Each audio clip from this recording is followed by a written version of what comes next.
ये टॉपिक हमारा discrete random variable का पार्ट है।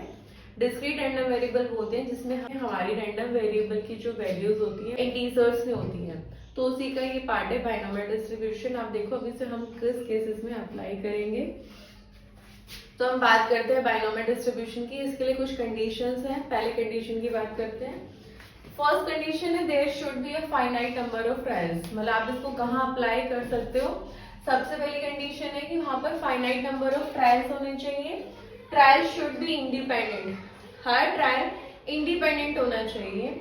Each trial has exactly 2 outcomes. मतलब उस ट्रायल में सिर्फ 2 ही आउटकम्स की पॉसिबिलिटी होनी चाहिए, या तो सक्सेस हो या फेलियर हो। फोर्थ है the probability of success remain the same in each trial. और जो सक्सेस की प्रोबेबिलिटी है वो हमारी हर ट्रायल में इक्वल रहनी चाहिए। जैसे हम एग्जांपल ले लेते हैं कि हम एक कॉइन थ्रो कर रहे हैं, तो हमारी हेड आने की प्रोबेबिलिटी क्या है 1/2। अगर हम 2 कॉइन थ्रो करते हैं तो भी हेड आने की प्रोबेबिलिटी क्या रहती है हमारी 1/2। ठीक है, इस तरीके से हमारी प्रोबेबिलिटी ऑफ सक्सेस हमारी कांस्टेंट रहनी चाहिए। अब इसको फाइंड कैसे करना है, इसका क्या फॉर्मूला है जिसमें आप P को ट्रीट करोगे as a success of probability, Q को ट्रीट करोगे एज ऑफ फेलियर, और हमें पता होना चाहिए P प्लस Q का सम 1 आता है। हमारी प्रोबेबिलिटी फाइंड करने का क्या फॉर्मूला है, probability at R success is equals to NCR PR Q N minus R, where N is equals to number of trials और हमारा ये क्या होता है probability of are success.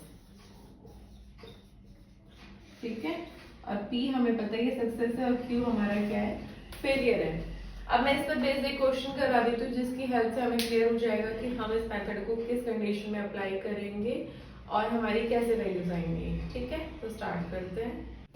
Question है हमारा, a coin is tossed 10 times, find by using binomial distribution the probability of getting first part exactly 6 head, second part है at least 3 head. सबसे पहले हम फर्स्ट पार्ट की बात करते हैं। अब ये देखो यहाँ तो मैं लिख दी कि बाइनोमियल डिस्ट्रीब्यूशन अप्लाई करो। अगर ये भी ना लिखा हो तो आप कैसे पहचानोगे कि हाँ ये क्वेश्चन हमारा बाइनोमियल डिस्ट्रीब्यूशन का है। अब आप ये देखो, अगर हम जैसे हम एक कॉइन को थ्रो करते हैं तो हमारे पास क्या आउटकम्स होते हैं हेड या टेल। जैसे कि हम अगर 2 कॉइन थ्रो करते हैं तो हमारे पास 4 आउटकम्स आते हैं। ठीक है, सिमिलरली आप 3 के लिए भी और सैंपल स्पेस फॉर्म कर रहे हैं। अगर आप 10 कॉइन थ्रो कर रहे हो तो उसके लिए हमारा सैंपल स्पेस बनाकर पहले वाले तरीके से सॉल्व करना थोड़ा टिपिकल हो जाएगा। इस केस पे हम बाइनोमियल डिस्ट्रीब्यूशन लगाएंगे कि हमें सैंपल स्पेस ना बनाना पड़े, हम सीधा बाय फॉर्मूला क्वेश्चन सॉल्व कर ले। अब जैसे बाइनोमियल डिस्ट्रीब्यूशन का मुझे फॉर्मूला पता है कि प्रोबेबिलिटी एट आर सक्सेस हमारा क्या होगा NCR PR Q N minus R। ठीक है, अब जिसकी प्रोबेबिलिटी वो पूछता है उसे हम एज अ सक्सेस ट्रीट करते हैं। अब आप ये देखो एग्जैक्टली 6 हेड्स की पूछी हुई है तो P क्या डिनोट करेगा, प्रोबेबिलिटी ऑफ हेड्स, तो यहाँ पर क्या हो जाएगा सक्सेस। ठीक है, अब ये देखो हमारी क्या कंडीशन थी प्रोबेबिलिटी में P और Q की, कि भाई आपकी उनकी प्रोबेबिलिटी हर इवेंट में सेम होने, हर ट्रायल में सेम होनी चाहिए। देखो P हमारा क्या डिनोट कर रहा है, प्रोबेबिलिटी ऑफ हेड, जिसे हम सक्सेस भी बोल सकते हैं।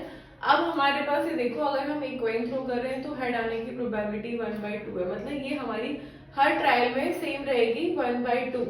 तो मतलब हमारी यही कंडीशन थी बाइनोमियल डिस्ट्रीब्यूशन में कि हर ट्रायल में सक्सेस की प्रोबेबिलिटी सेम रहनी चाहिए। तो प्रोबेबिलिटी ऑफ हेड आने की क्या हो जाएगी 1/2। ठीक है, अब Q की क्या हो जाएगी वही 1 माइनस P, तो 1 माइनस 1/2, तो Q की प्रोबेबिलिटी भी हमारी क्या आ गई 1/2। अब आपको N क्या दिया हुआ है, क्या गिवन है कि 10 टाइम्स को कॉइन थ्रो किया है तो N की वैल्यू क्या हो गई 10। और आपसे क्वेश्चन में पूछ किसकी रहा है एग्जैक्टली 6 हेड्स आने की, तो मतलब प्रोबेबिलिटी अब क्या हो जाएगी आपकी x इज इक्वल्स टू 6 के लिए, मतलब 10 C 6, P की वैल्यू क्या है 1/2, इसकी वैल्यू 6 और Q की वैल्यू भी 1/2 है, मतलब 10 माइनस 6, उसकी वैल्यू आ गई 4। इससे सॉल्व करोगे आपका आंसर आ जाएगा। अब आप ये देखो, ये आपको सॉल्व करना आता होगा NCR, इसकी वैल्यू क्या होती है n factorial n minus R factorial multiply में R फैक्टोरियल। ठीक है, तो देखो 10c 6 की वैल्यू क्या होगी 10 फैक्टोरियल 10 माइनस 6 फैक्टोरियल मल्टीप्लाई का 6 फैक्टोरियल, तो क्या आएगा 10 into 9 into 8 into 7 into 6 factorial, और इसको क्या हो जाएगा 4 फैक्टोरियल मल्टीप्लाई 6 फैक्टोरियल, तो 10 into 9 into 8 into 7 into 6 factorial, 4 3 2 1 open कर लिया और 6 फैक्टोरियल एलिमिनेट, 6 से 6 कट गया, 4 2 सा 8, 2 से 2 कट गया 3, तो ये हमारा क्या आ गया 210, यहाँ से हमारी वैल्यू क्या आ गई 210, ठीक है।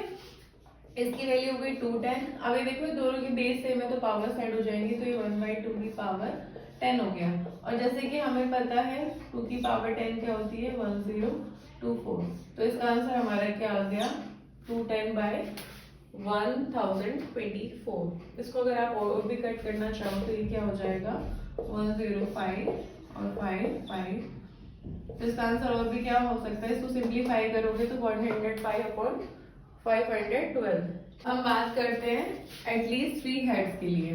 अब वही फॉर्मूला हमारा वही है, probability of at R success N C R P R Q N minus R. हमें पता है पी की वैल्यू 1/2 है, क्यू की वैल्यू भी 1/2 है और एन हमारा 10 है। और यहाँ पर सेकंड पार्ट में हमें एटलीस्ट 3 हेड्स के बताना है, मतलब जो आपकी प्रोबेबिलिटी है वो ग्रेटर देन इक्वल्स टू 3 होनी चाहिए, ठीक है, मतलब ग्रेटर देन और इज इक्वल्स टू 3। तो अब इस केस में आपके पास देखो ये सारी वैल्यूज पॉसिबल हो जाएंगी, probability at 3, probability at 4, probability at 5, so on probability at 10। इन सबको फाइंड करना बहुत कैलकुलेटिव हो जाएगा। हमारे पास एक और तरीका हो सकता है, देखो सभी प्रोबेबिलिटी का सम मैंने क्या बताया था आपको, क्या होता है हमारा 1 के इक्वल, मतलब 0 हेड हो, मतलब 0 हेड हो या 1 हेड हो, इस तरीके से हम 10 तक जाएंगे तो हमारे पास क्या आ जाएगा 1, और हमें निकालना क्या है greater than is equals to 3 के लिए। तो अगर मैं 1 में से माइनस कर दूं 0 पर, 1 पर और 2 पर, तो क्या हमारी ये वैल्यूज आ जाएंगी। देखो कैसे, greater than is equals to 3 है, अगर आपको ये वैल्यूज निकालनी है 3 और एट 4 अप टू 10, तो मैं ऐसे कर सकती हूँ 1 minus probability at 0, probability at 1 plus probability at 2, ठीक है। मैं इसकी वैल्यू फाइंड करूं या इस कंप्लीट की वैल्यू फाइंड करूं, मेरे पास दोनों में सेम ही आंसर आएगा, बट यहाँ पर मुझे सिर्फ 3 वैल्यूज में फॉर्मूला पुट करना है और 1 से माइनस कर देना है, तो ये हमारे लिए ज्यादा हेल्पफुल रहेगा, शॉर्ट रहेगा और ये हमारे लिए बहुत कैलकुलेटिव हो जाएगा, ठीक है। अब हम इसे सॉल्व करते हैं, तो यहाँ पर क्या वैल्यूज आ जाएंगी हमारी, देखो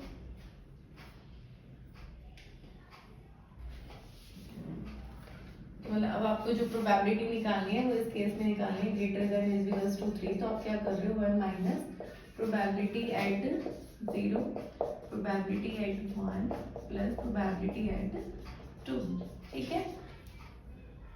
इसको फाइंड करने के लिए 1 से माइनस, ये क्या हो जाएगा 10c 0 1/2 की पावर 0 1/2 की पावर 10 प्लस में 10c 1 1/2 1 1/2 की पावर 9, यहाँ पर 10c2 1/2 की पावर 2 और ये 1/2 की पावर 8 हो जाएगी, ठीक है। अब आप ये देखो 1 माइनस ये सब हमारा क्या हो जाएगा 1/2 की पावर 10 हमारा कॉमन आ जाएगा, अंदर क्या बचेगा 10c 0 plus 10c 1 plus 10c 2, ठीक है।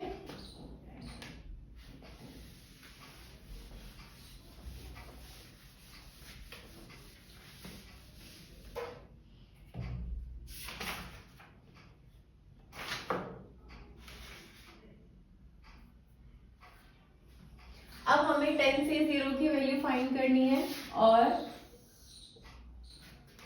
अब हमें 10 से 0 फाइंड करना है 10c1 और 10c2, तो उसकी वैल्यू फाइंड करते हैं। जैसे कि हमें पता है 10 से 0 तो हमारा 1 ही होता है, 10c1 क्या होगा 10 फैक्टोरियल और 9 फैक्टोरियल, तो यहाँ से क्या आ जाएगा, तो यहाँ से क्या आ जाएगा हमारा 10, और 10 C2 की वैल्यू क्या होगी 10 इंटू 9 फैक्टोरियल और 8 फैक्टोरियल इंटू 2 फैक्टोरियल, मतलब 8 फैक्टोरियल। 10 C2 की वैल्यू क्या आ जाएगी 10 इंटू 9 इंटू 8 फैक्टोरियल और 8 फैक्टोरियल इंटू 2 फैक्टोरियल। तो 8 फैक्टोरियल से 8 फैक्टोरियल कट गया और 2 से 10 कट गया, तो यहाँ से क्या आ गया 45। तो इनकी क्या वैल्यू आ गई 1 माइनस 2 1 माइनस 1/2 की पावर 10, ये हमारा 1 होता है, ये 10 ये प्लस 45। इसे सॉल्व करोगे तो क्या आ जाएगा 1 माइनस, ये हमारा हो गया 56 अपॉन में 2 की पावर 10। आप इसे और सिंप्लीफाई करना चाहते हो तो 1024 और ये हो जाएगा 1024 माइनस 56 1024। तो ये कितना हो जाएगा, इसे माइनस करोगे तो 968 124। इसको और सॉल्व करोगे तो हमारा आंसर आएगा 121 अपॉन 128। तो दिस इज आवर आंसर। ठीक है, इस तरीके से आप क्वेश्चन सॉल्व कर सकते हो। अगर आपको ये वीडियो अच्छी लगी है तो प्लीज चैनल को सब्सक्राइब करो। मिलते हैं नेक्स्ट वीडियो में। Thank you.